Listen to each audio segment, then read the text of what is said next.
দেশ এবং প্রবাসে যারা রয়েছেন প্রত্যেকের সতর্কতার জন্য আজকের এই বার্তাটি, সেটা হলো বর্তমানে ইমো হ্যাকিং চলতেছে, তাই সবাই সাবধান। যে কোনো মুহূর্তে আপনার অ্যাকাউন্ট বা ইমো অ্যাকাউন্ট হ্যাক হতে পারে এবং আপনার পরিচিত বন্ধুবান্ধব আত্মীয় স্বজনের কাছে ইমোশনালি কথাবার্তা বলে পয়সা ধার চাওয়া হতে পারে, এমনকি আপনার কাছেও কিন্তু এরকম হতে পারে। গতকালকে আমার এক চাচাতো ভাই, তার কিন্তু ইমো অ্যাকাউন্ট হ্যাক হয়েছে এবং সেই অ্যাকাউন্ট হ্যাক করে প্রতারক আমাকে বলেছে যে তার ওয়াইফ হসপিটালে 250 বেডে রয়েছে, তাকে এই মুহূর্তে 20,000 টাকা দিতে হবে।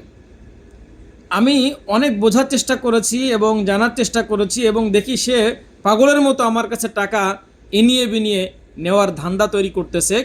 এক পর্যায়ে আমার ভিতরে সন্দেহ তৈরি হলো এবং আমি কিন্তু জাস্টিফাই করার জন্য তার নাম্বারে কল দিলাম এবং সে কিন্তু ফোন রিসিভ করলো না।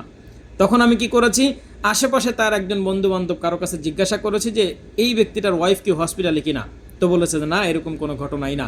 তখন আমি বুঝতে পেরেছি এই ব্যক্তিটা প্রতারক এবং আমি কিন্তু সাইলেন্ট হয়ে গেছি।